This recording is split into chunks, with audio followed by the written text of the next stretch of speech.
it's 9 o'clock, so let's start the class for today. So today it's going to be the first topic of the course, which is quantum mechanics and atomic theory.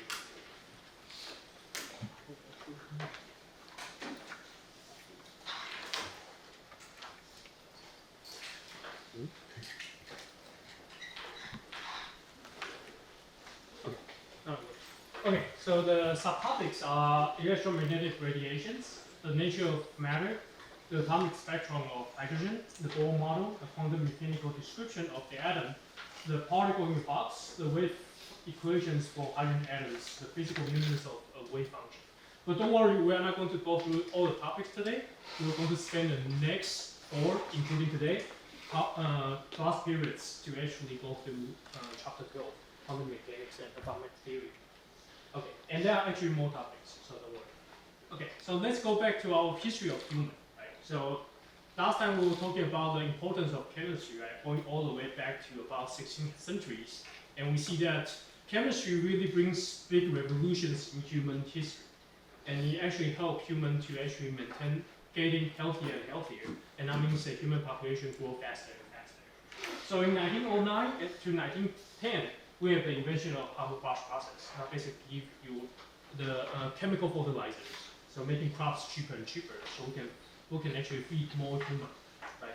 But actually, in the same time, around 1901, there's an important question called the problem of black body radiation. 那大家可能听过所谓的黑体辐射。那 the black body radiation is what's okay? Let's start with the light, right? So the importance of black body radiation is to actually how do we describe light coming out from objects. Actually, all of us, everyone, actually emits light. The only difference is the light you emit, not you reflect from the impedance light here.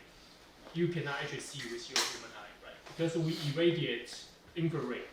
所以人体发射的是红外光。所以你看那个，如果你看那个 FBI 的片啊，他们不是都戴眼镜，然后在黑暗中，对不对？看热的。那人体是不发射可见光。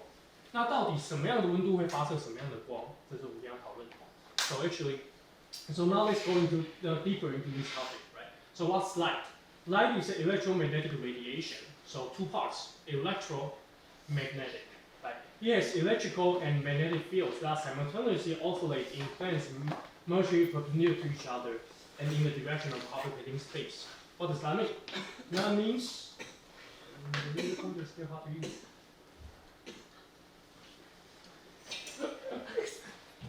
Sorry, technical issues. That means if you have light coming out from the light bulb, it's propagating this way. There are actually 2 oscillating waves. Right? One is the red one, that's the electric field, and one is the perpendicular, and other is the magnetic field. And these 2 actually oscillate together. That's why it's called electromagnetic radiation. And the electric field is much stronger than magnetic fields. Okay. And light can be described by 2 properties. One is the wavelength, the second one is frequency, kind of a reminder of what you've learned in high school or even in middle school. And the wavelength and frequency are correlated by this constant here.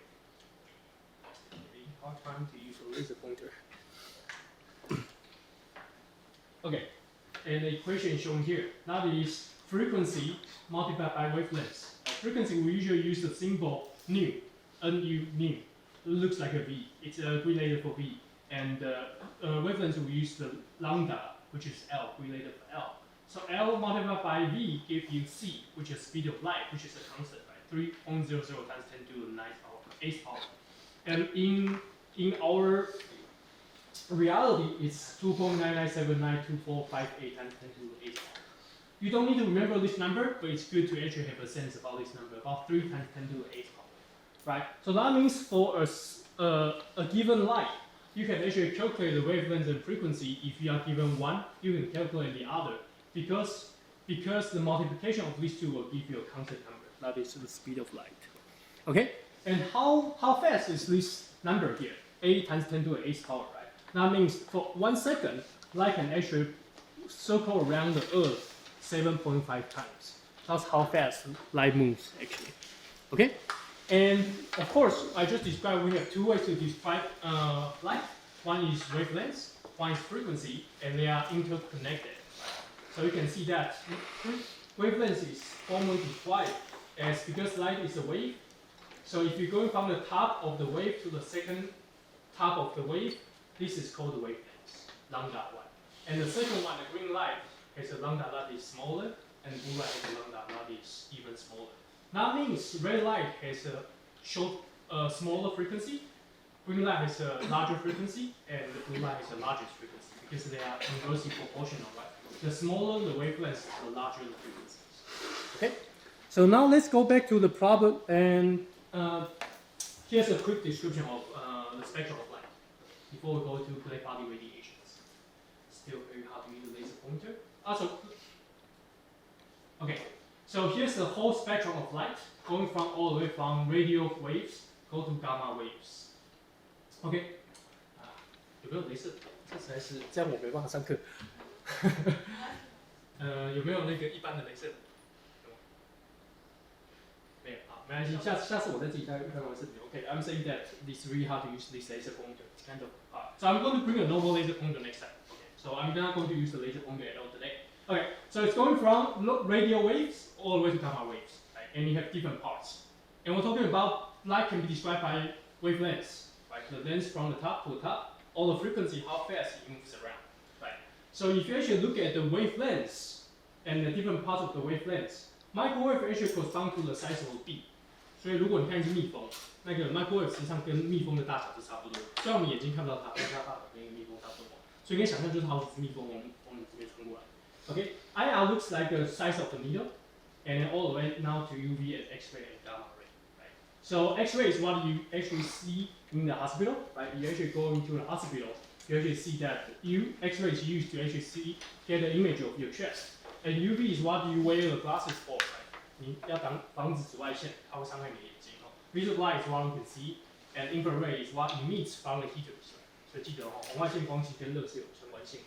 那为什么呢 ？Why does heaters use infrared? It's because actually different parts of the light actually correlates with different excitations inside the molecule, right? So actually, you look at radio waves, actually can actually cause the nuclear spin to actually rotate. If you look at microwaves, that causes molecule to actually rotate around, and you look at IR, that causes the vibrations. That's why we use IR to heat up things, right? Because we are actually forcing water molecules to vibrate faster and faster. And also the microwaves will actually force water molecules to rotate faster and faster. And the motions then heat up your solution, right? Or heat up the water bottle you're trying to heat it up. Okay? And of course, different parts of applications in medicines. Okay? How? Now let's go back to the major problem we're discussing today. That leads to the discovery of quantum mechanics. That's a really big event. That is black body radiation. So what really happens in black body radiation? So let's first define what's a black body. So a black body is an idealized opaque, non-reflective body. Two words. One is opaque. That means it's not transparent. Opaque 意思就是它不是透明的，也就是光不会穿透它。The second is non-reflective. 那即便不穿透在它表面的时候，它也不会被反射。Okay, two key words here: opaque and non-reflective. And black body radiation is approximated by the radiation emitted through a tiny hole from a cavity inside the object. That means whatever light comes into this black body, this circle here, this sphere here, will not come out. Only light that comes out is emitted by this black body. And why does this black body emit? Because you increase the temperature. And we know that almost all the things in the world has a finite temperature unless it goes to 0 degrees Kelvin.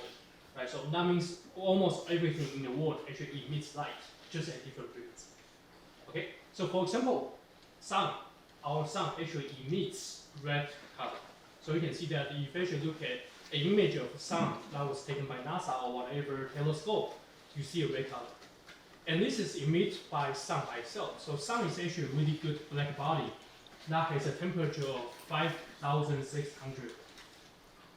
Okay, and if you look at closer at the spectrum emitted by sun, it looks like that. Right? So that means the majority of the light emitted by this black body called sun centers around visible light. And it decays quickly in the UV region as we go to shorter wavelengths or high frequency. And it decays quickly as we go to longer wavelengths, go to IR, go to microwave, go to radio waves. Another very famous black body is actually a piece of iron. 如果你打铁的话，加热打铁，它就会变红色。那其实这个铁片实际上就是一个 black body。当然它不是 opaque， 当然它也不是不反射光谱，但是它是一个 good approximation to that problem. Okay, and as you make that piece of iron getting harder and harder and harder and harder, you just burn it in the furnace, right? The color of the iron will go from red slowly to blue, to green to blue, right? That is, as the temperature goes higher and higher and higher, a black body will emit light with shorter and shorter wavelengths, closer and closer to the visible light spectrum. And so this is a phenomenon we observe, right? Just by taking a piece of iron and just burn it, and we see the color change as we increase the temperature. However, the classical theory by Kelvin, by any other people like Newton's theory, will predict that this black body should emit light with intensity higher and higher and higher and higher. That means this black line will actually go to infinity as we go to shorter and shorter and shorter wavelengths. Right? But this is not what I observed. Just looking at the spectrum of sun, it actually decays very quickly. So this gives a very important name that is called the ultraviolet catastrophe. 所以我们所谓的紫外 I don't know catastrophe 紫外灾难 ultraviolet catastrophe. That means what? That means the classical theory failed. 所以我们从牛顿力学开始一直以来认为我们已经解决了所谓古典力学全部的问题但是我们后来发现其实也没有。那上 black body 就是第一开始的第一个问题，就是为什么到了紫外线光，它的 intensity 不到下降？照理说古典力学应该是 intensity 越来越高，越来越高，越来越高，然后就到离线趋同。那它的 equation 长相这样 ，P 等于是 sigma 减 T 的时长，所以当然温度越高，它就 intensity 越高 ，of course.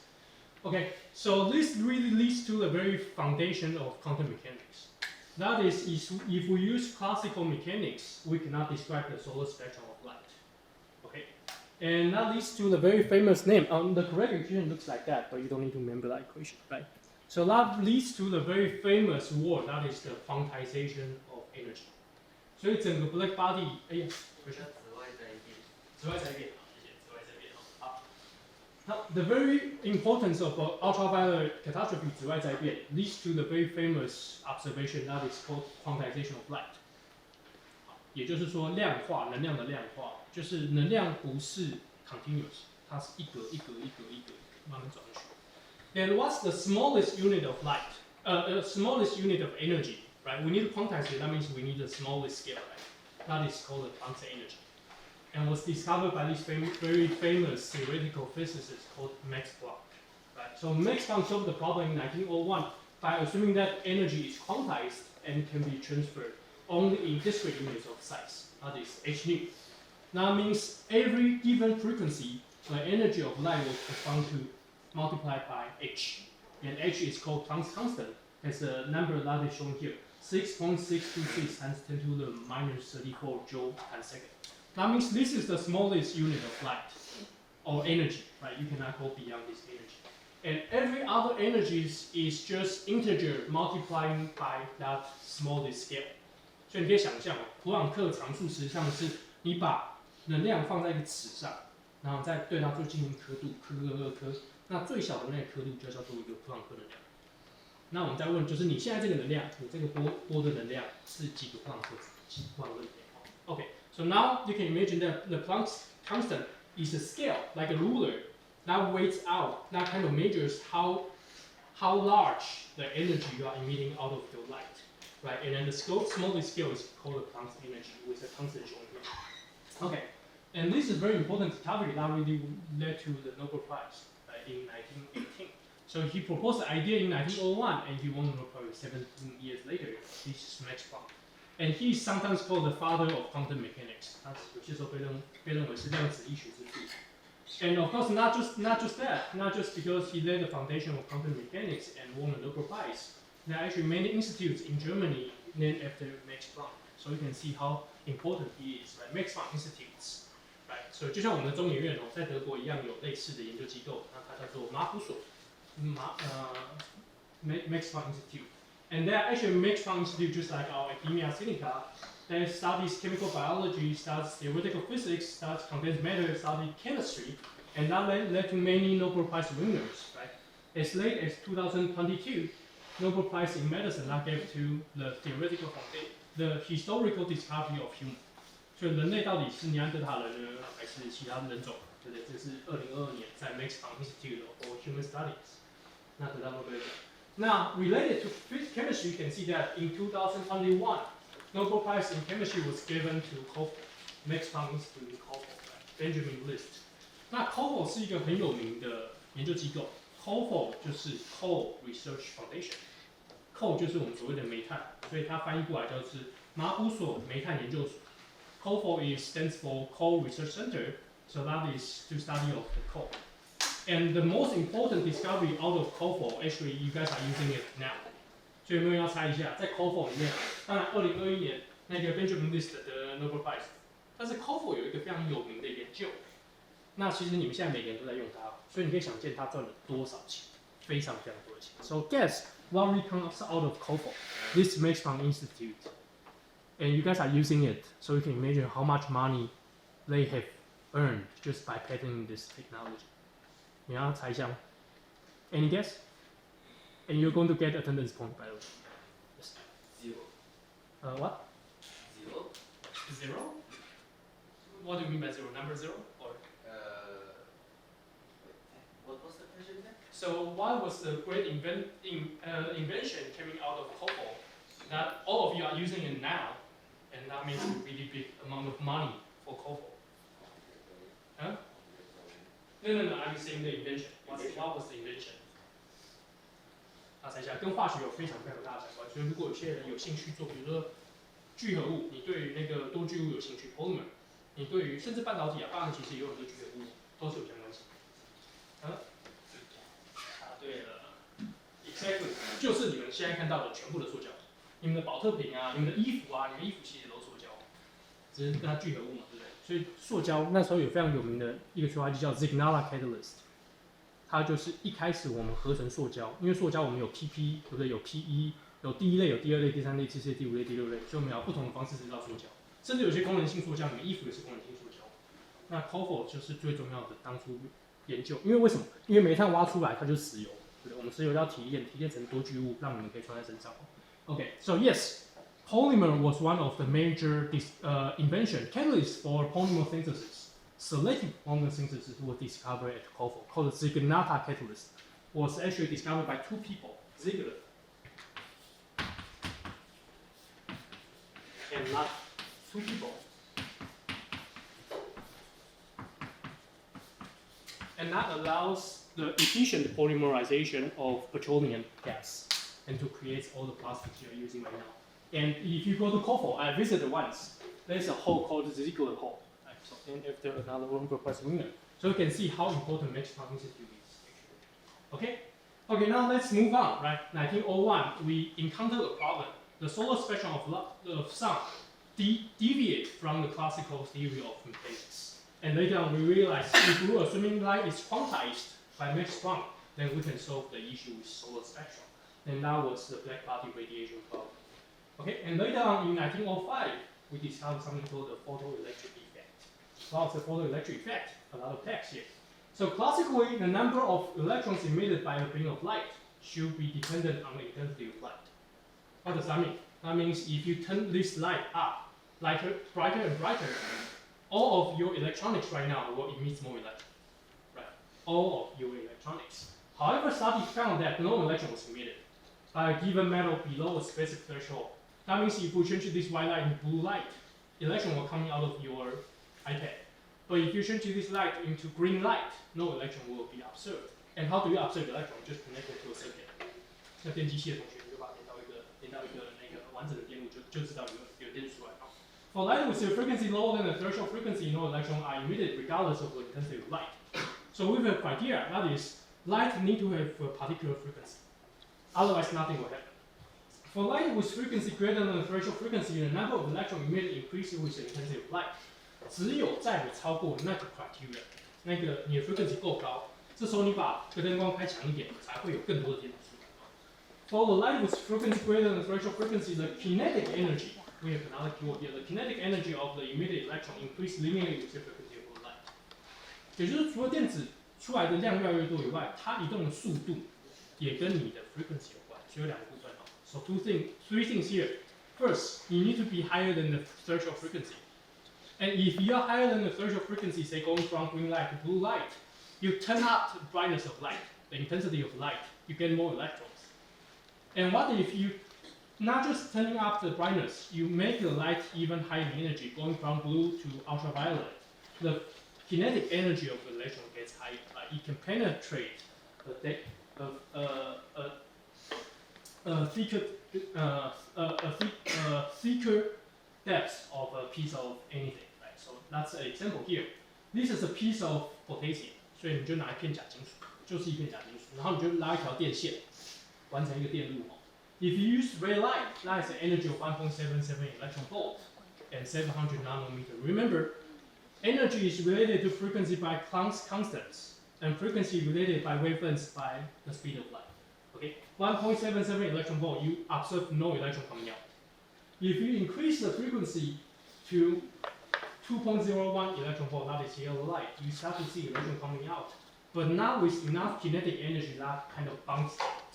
And then if you use red light, the electron will get knocked out with enough kinetic energy to escape from the surface of the piece of metal. So two parts. We need the correct frequency, a threshold frequency. The second is if you increase the frequency more and more, the kinetic energy of light electron will get higher and higher. This is called the photoelectric effect. 好，那就像普朗克得诺贝尔奖一样 for quantization of energy。那请问一下谁得诺贝尔奖 for photoelectric effect？ So who won the Nobel Prize for photoelectric effect? Any guess? 对，所以爱因斯坦我们都知道爱因斯坦是相对论嘛，但是实际上爱因斯坦并没有因为相对论得诺贝尔奖。So Einstein didn't win the Nobel Prize for relativity because no one believed in relativity at all. The French Academy thought relativity was garbage and was something made up. Einstein won the Nobel Prize for the photoelectric effect. Of course, we know the greatest invention of Einstein was relativity. And this observation led Albert Einstein to suggest that electromagnetic radiation can be viewed as a string of particles, not called photons. 所以这个就是 photon 这个光子的来源，就是我们认为光那个时候认为光是一个 particle 撞到表面，然后把电子弹出来。那如果光的速度不够快，撞到表面当然就没有什么事情发生。它太快了，就会把电子因为 conservation of momentum 对不对？弹出来的电子速度就变快。So that's why we led to the description of light as particles, right? Because you can imagine that the particle of light collides with the surface and knocks out an electron. Right? And the minimum energy required to remove an electron is E naught, that is equal to h mu naught, where E naught is the difference in energy between the incident light and the energy required to remove the electron from the metal surface. That is, we can come up with this equation, and you need to remember this equation.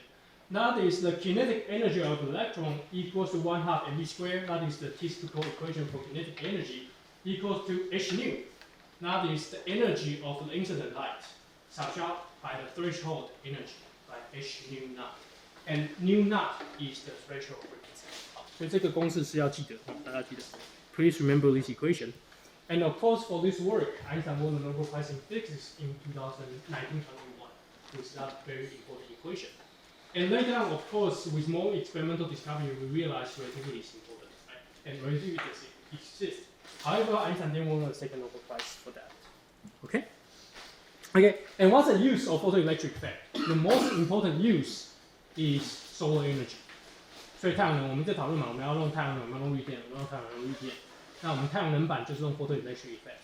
So, solar panels use photoelectric effect. That means sunlight shines on that piece of silicon, knocks out electron. That electron with kinetic energy then will circulate around that circuit, creates current. And this current then gets stored, used to heat up whatever, or used to get stored in batteries. Alright? Another famous equation for Einstein is E equals to mc squared. That is the conservation of energy and mass. And from this equation, we can derive the de Broglie equation of matter wave. E equals to mc squared equals to h nu. That is equals to hc divided by lambda. H nu squared equals to h nu divided by lambda. And you rearrange, you finally get lambda equals to h divided by mass divided by nu. Very important equation, you also need to remember this equation. That is, everything, even us, are waves. What's our wavelength? That is described by h divided by mass divided by nu. That is, if you are heavier and heavier and heavier, that means your wavelength will get smaller and smaller and smaller. That's why you don't see us as propagating waves, right? Because our wavelength is so small that we cannot see our Earth vibrating. If you move faster and faster, you increase nu. That means your lambda gets smaller and smaller. So you have two parts to this equation. H is just a constant unidimensional equation. Okay, and this is very important, right? By starting from Einstein's equation that connects energy to matter, matter to energy, and then they broadly use the matter wave equation to actually describe everything as matter. We did some experiments, right? So photons are waves, no problem, right? We know that a piece of light can be described as electron waves and magnetic waves. How about for particles, right? Can you imagine yourself as a piece of wave? Well, it turned out that people did experiments. So you can actually see that electrons can actually behave like waves. So if you shine X-ray on sodium chloride, 就是常知的盐巴嘛，你就知道 X-ray 打它就可以了。It emits out electrons, and these electrons going through double slits, and we're not going through double slits, will create diffraction patterns. So we can say that electrons are also waves, not just photons. Right? So very important experiments that proves the de Broglie equation of wave, matter wave. Okay, so why do we bother? Why do we study all this? Right, going from the very solar spectrum now to photoelectric effects, is because we want to describe what's an atom. And why is this important? If we can describe everything as a wave, then we can use wave equations to describe everything. If everything is a particle, then we have no equation to describe them. That leads to 1918, the Bohr's model of atomic atoms, particularly hydrogen atoms. Okay, so what was the experiment? The experiment was when a high energy discharge is passed through a sample of hydrogen gas, the H2 molecules are supplied in cosine of the HH bound to break. Second, the resulting hydrogen atoms are excited that they contains excess energy which are released by emitting light of various wavelengths to produce what is called the emission spectrum of hydrogen atom. So the experiment was called the emission spectrum of hydrogen atom. That led to Bohr to describe something called the Bohr model of hydrogen. The light spectrum of hydrogen indicates that only certain energies are allowed for electrons in the hydrogen atom. In other words, the energy of a light electron is quantized. So again, back to Max Planck's very important discovery that energy is quantized. And the discrete line spectrum of hydrogen shows that only certain energies are possible. That is, electron energy levels are also quantized. Okay, a lot of words here. I will show you a video later to actually describe this. Right? Okay, so here's a video. A real experiment when people did the emission spectrum of hydrogen. This is one of our funnest demonstrations to show atomic spectra. I'm going to show the spectrum of an incandescent bulb, which is continuous. And then I'm going to show the spectra of 4 different elements: mercury, nitrogen, neon, and especially hydrogen. Hydrogen will be important in the labs and in many other applications. So to show a spectrum, what we use is called a diffraction grating. This looks like a piece of clear plastic, but it's not. It is actually a piece of clear plastic on which an image has been inscribed with dark line, clear line, dark line, clear line, with about 10 to 13,000 lines per inch. So it's called a grating, just like a street grate, it has lines through it. And this allows you to resolve the spectrum of a source of light in the same way that a prism will resolve a spectrum.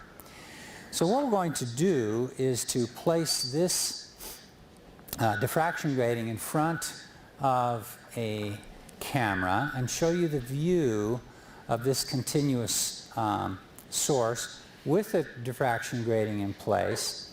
And what you'll see in the image is the image of the incandescent bulb itself, and then to the right and to the left you'll see a rainbow spectrum that shows what wavelengths are present in this. You'll see, as you look on the right side, violet through all the colors of the spectrum all the way through red. So that's a continuous spectrum. We'll try next to look at a discrete spectrum of mercury. Now what this is a it's a discharge tube. It has mercury in it, and what I'll do is energize this tube, apply a voltage to the tube, and that causes the gas in it to emit spectral lines according to the spectrum of the element that we're using, in this case mercury. So I'm going to locate this, its proper spot, turn off the continuous spectrum. So this is a mercury spectrum without the diffraction grating. And we'll get it in focus here. It's a bluish colored spectrum. There are mercury vapor lights that are used as street lights. So this may look similar to this bluish tint to the mercury vapor. Now let's try it with the diffraction grating in place. And what you see in this case are a green line and a blue line predominantly in this mercury spectrum. Next we will try a nitrogen spectrum. I'm using this fur to prevent burning flesh.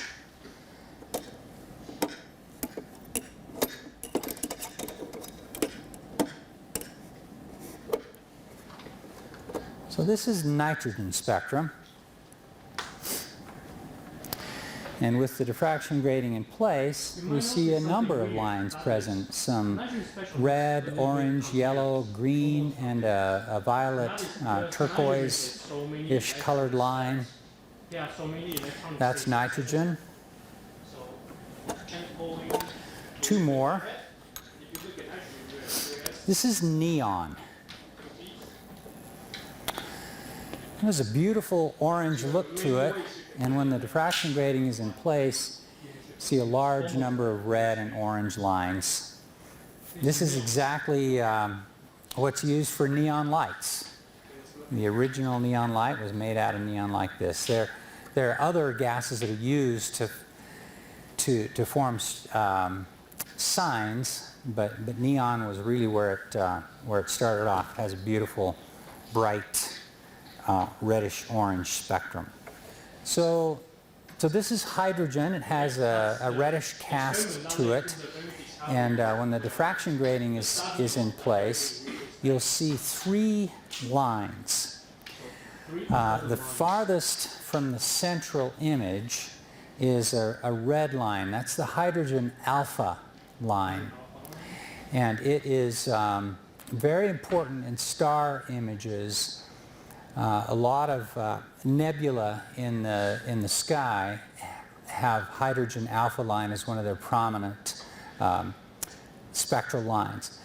Then there's a turquoise colored line, greenish blue is the hydrogen beta line, both from the Balmer series, and we'll talk about those, or have talked about those in class.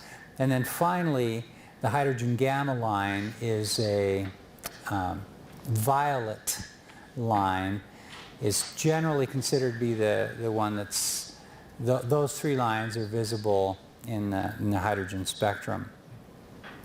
Okay, so this was the important experiment that led to the study of the atomic structure of hydrogen. Without initially Max Planck led to the quantization of energy, we wouldn't have been able to actually describe why we only see three lines, visible lines, for hydrogen emission spectrum. And that really led to the very important discovery of the Bohr model. Another thing that is very important for emission spectrum that happens sometimes in our life is fireworks, right? As you can see, different elements will emit different lights, so we can use different elements to create different colors of fireworks, right? For example, red is used strontium, and white is used like magnesium, aluminum, or titanium. All right. So what really happened in that video you just saw was that hydrogen has quantized energy level. Another place where quantize will show up, and that means that we actually have different energy level 1, 2, 3, 4, 5, 6. That is not continuous. That means if hydrogen atom is excited, that means moving electron from 1 to 2 or 1 to 3 or any other levels, that's number 1. And after some time, that electron will fall back to 1, emits light, because energy needs to be conserved. And this light is what we saw in the video. Blue light, green light, the torch light, or red light, depending on where that electron falling from. 3, 2, or 4, 3, 2, going back to 1 will give you different colors. So that means, and because remember electrons, we can describe the nucleus as a circle, a sphere, that means the energy levels are really circulating orbitals of different sizes. This is very important, the quantization of energy level. It was described by Bohr. Bohr developed a quantum model for the hydrogen atom using the idea from Max Planck that energy is quantized. The electron is a hydrogen atom, it moves around the nucleus only in certain allowed circular orbitals. The energy levels available to electron in the hydrogen atoms are, right? So they came out with a empirical model to describe the difference in light. That is E equals to minus 2.178 times 10 to the minus 18 joule multiplied by Z squared divided by N squared. And you do need to remember this equation here. You don't need to remember the constant, but you need to remember that the light coming out from the Bohr model depends proportionally to Z squared. So if you increase the nuclear charge of hydrogen from Z equals 1 to Z equals 2, the energy will then increase from 1 to 4. If you increase the energy level going from the first energy level to the second energy level, that means the energy will decrease from 1 to 1/4. 1 over 1 to 1 over 4. So you need to remember this equation. You don't need to remember the constant, that is called a reverse constant, but you need to remember this equation. It's squarely dependent on Z and inversely square dependent on the orbital, which orbital. So for example, the wavelength of a light emitting from the electron in the n equals to 6, in the hydrogen atom electron n equals to 1 state. Right now it's calculating the difference in energy, then we plug it into the equation of Bohr's model. That is when n equals to 6, then we have energy for the 6th level equals to minus 2.178 and to 10 to the minus 18. Sure, don't need to remember the constant, but you need to remember the bracket part. 1 squared, because it's hydrogen, divided by 6 squared, because it's the energy level of 6. So that means the constant divided by 36, right? It'll give you that number. And the final energy level, n equals 1, so E1 equals to minus 2.178 times 10 to the minus 18, multiplied by 1 squared for the charge of hydrogen, divided by 1 squared for the final energy level. That is minus 2.178 times 10 to the minus 18. Then you are asked to calculate the emitted light, right? So the energy is final minus initial. So E1 minus E6, and put in the numbers, you'll get minus 2.118 times 10 to the minus 18 joule. But the question is not finished yet, because that's energy. But it's asking for the wavelength. So you need to convert energy back to wavelength. And remember from Max Planck's equation, we know that energy is related by Max Planck's constant multiplied by nu. And nu is proportional to wavelength. So you can use this equation. That is the change in energy equals to Planck's constant multiplied by C divided by lambda, because h nu, nu times lambda equals to C. Right? So you can do the math. And finally, you can calculate the wavelength by plugging this. Finally, the wavelength of light is Planck's constant 6.626 times 10 to the minus 34, multiplied by the speed of light 2.9979 times 10 to the 8th power, divided by the difference in energy 2.18 times 10 to the minus 18 joule. Watch out for the units. And lastly, you're going to get the wavelength emitted is 9.379 times 10 to the minus 8 meter, or 93 nanometer. 93 nanometer is too short for our human eye to see, so we don't see it. It's actually UV light. Okay? And that means we can now do the math, right? Going from 2 to 1, 3 to 1, 4 to 1, 5 to 1, 6 to 2, 5 to 2, 4 to 2, 3 to 2, and you can draw different lines. And that's what was described in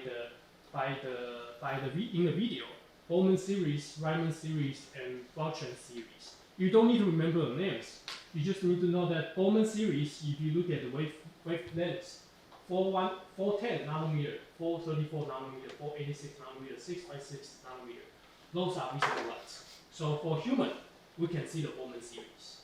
and we cannot see the other two series. One is in the UV region, one is in the IR regions, right?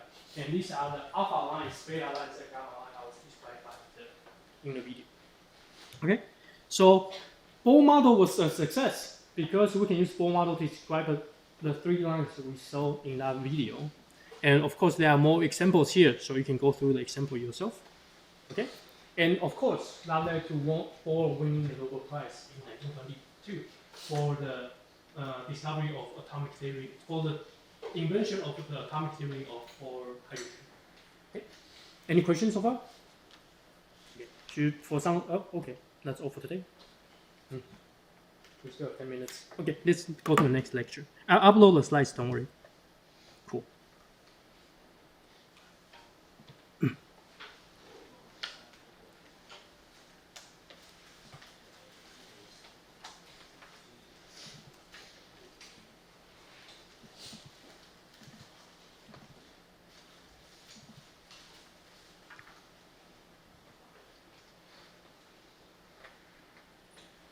All right, since we are kind of fast, we still have 10 minutes left, so let's continue the class. That's good. That means we can actually finish quantum theory slowly than I expect. Okay, so that was the Bohr model. If you still remember, let's move away this. Okay. All right. So more examples, and a quick example for you, actually, was. So calculate the minimum energy required to remove the electron from the hydrogen atom from its form state. Right, try it. 好，那我们现在测试一下这个哈。那我一样，等一下会问一个 volunteer， 就是这一题答案是什么？因为刚好你们没有 slide。对，好。Calculate the minimum energy required to move the electron from a hydrogen atom in its ground state. Please try to calculate the answer. Since you don't have the slides, I will ask for volunteer for the answer, and of course you'll get an attendance form. So please try it. We'll spend 2 minutes on this before I move on.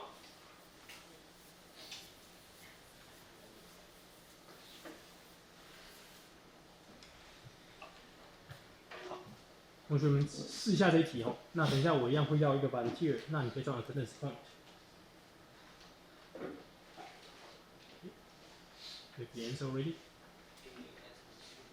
啊？给一下常数吗 ？Okay. So the constant is 2.178 times 10 to the minus 18 joule. And the name for this constant is called Reber.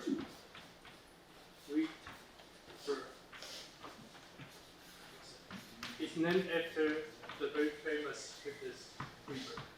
And Reber's constant was a constant we discovered to describe the hydrogen emission spectrum. It turned out it's not a constant. It's a mixture of constants. I will show you later on in the class. When we go into Schrödinger's equation, you can actually prove the existence of that constant. Of course, there's a minus sign. So, that's how we.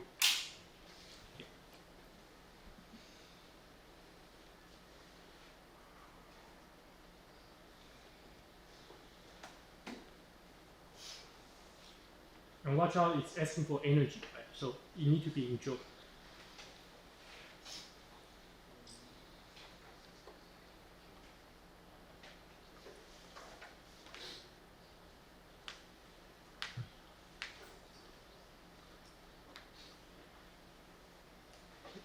Maybe 30 more seconds, then I'm going to ask for. Oh, that's a fast. 30 more seconds.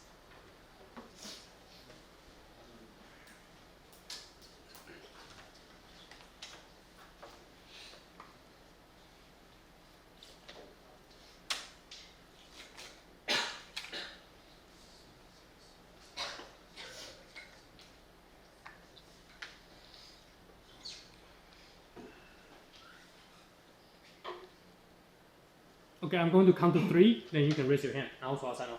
1, 2, 3. Okay, what's the answer?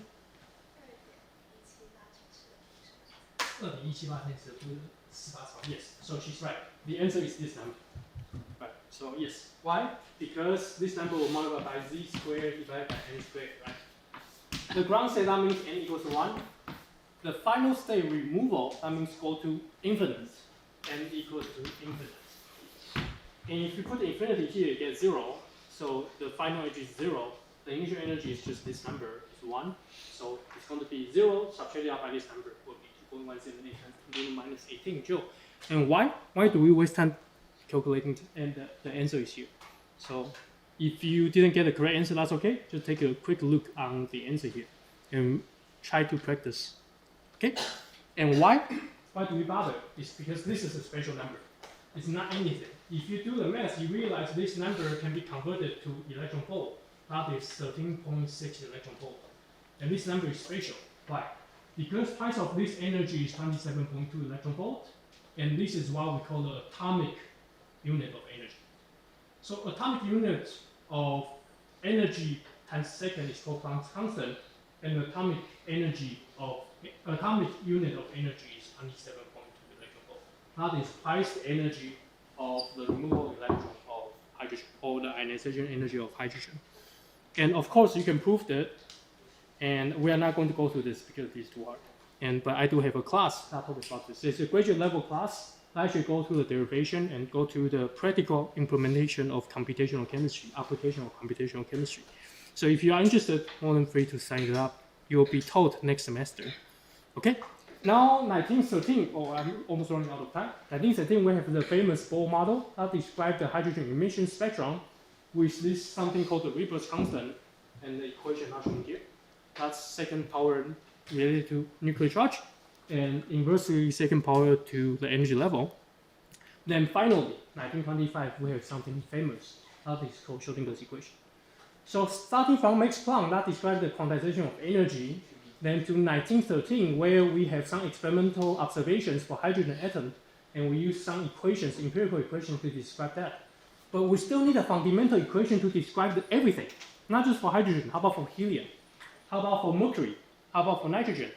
Right? And later on, because de Broglie said everything is wave. That means if we can describe wave, we can describe everything. That led to the important discovery of Schrödinger's equation in 1925. And of course, needless to say, the very famous form of Schrödinger equation introduced by Erwin Schrödinger, introduced a partial differential equation, which is now called the Schrödinger's equation to explain the quantization energy levels in hydrogen atoms originally. And of course, we know can be used to describe everything, as long as it's a wave. That is H psi equals to E psi. And you can see that for H, you have a hat on top. And that is called the operator. That's the usual. Psi is the wave function and equals to E psi. And E is just a constant number. That is the eigenvalue of this eigenvalue problem of this partial differential equation. Because matters also have wave characters as described by de Broglie, we can use this equation not describe wave to describe matters. The approach developed by de Broglie and Schrödinger known as the wave mechanics, or more commonly known as quantum mechanics. Okay, and I already said, right, psi is the wave function, and H is called the Hamiltonian, or the operator. And how about, do I have enough time? 2 minutes. Okay, let's quickly look at this example. Right? So for hydrogen, what are we dealing with?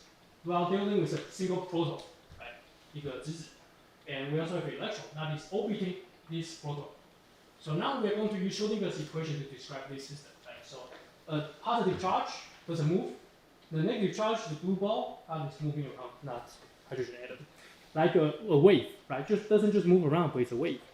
Right? So that means we can use the equation shown at the bottom, which later on I will show you more. So the Hamiltonian can describe it in 2 parts, as the example showed before. That is, that electron is moving around, so it must have some kinetic energy. In addition, that proton will attract non-electron because positive and negative charge attract each other. So we also have Coulombic energy, electrostatic interactions. So we need 2 terms. One describes the kinetic energy of that moving around electron. The second part will describe the attraction of the proton and the electrons. Right? So kinetic and potential energies. Right? And later on, I'm going to show you the equation, and I'm out of time. So, of course, for this very famous work, Erwin Schrödinger won a Nobel Prize in Physics in 1933, along with Paul A.M. Dirac. So next class, we'll go into the deeper of Schrödinger's equation, and don't worry, some of you might only heard of Schrödinger's equation without knowing the equations. We'll go through it step by step. And for the end of this class, these are 2 very famous people. And if you look at them, you realize they are in different age。所以如果你看这仔细的话，你会发现修丁格都各位讲的时候，它即便修丁格 equation 这么有名，它不是自己得哦，它是跟 Dirac 一起得。第二，你再仔细看他们年纪，你会发现他们年纪差蛮多的。左边看起来就50、60岁，对，然后右边看起来就是一个年轻人，大概30几岁。Yes, so you can see the age is different. Schrödinger won the Nobel Prize in the age of 50-ish, and Dirac won the Nobel Prize in the age of 30. And Dirac won the Nobel Prize for his PhD thesis. 他的博士论文他得诺贝尔奖。那他博士论文是什么呢 ？What did Dirac actually studied in his PhD was the relativistic Schrödinger equation, or relativistic equation of matter. And from that equation, we realize this world is not three-dimensional, but actually four-dimensional. We need a fourth dimension that describes time. And Dirac actually introduced that. That means you can partition the whole world into two components by spinor. That is non-relativistic and relativistic. With that equation, he actually showed that there's something called positron existed. 那对于 medical field 的应该有听过正子显影嘛，对不对？甚至正子治疗 positron. Okay, and we're going to close the class. That is the positive charge of electron. Right, electron is negative charge, and positron is positive charge. That means positron is the time reversal or electron moving back in time, right, of electron. And Dirac introduced relativity into Schrödinger, or the Schrödinger equation is the non-relativistic limit of Dirac's equation, and prove mathematically the existence of positron. Next year, people went in to do experiments and realized, wow, positron did exist. Dirac won the Nobel Prize. Okay, that's all for today, and we are going to go into Schrödinger's equation next class. And for people who answer questions, please come to me so I can record your ID. And if you have any questions, feel free to come to the podium and I'll answer your questions. Otherwise, have a nice Wednesday.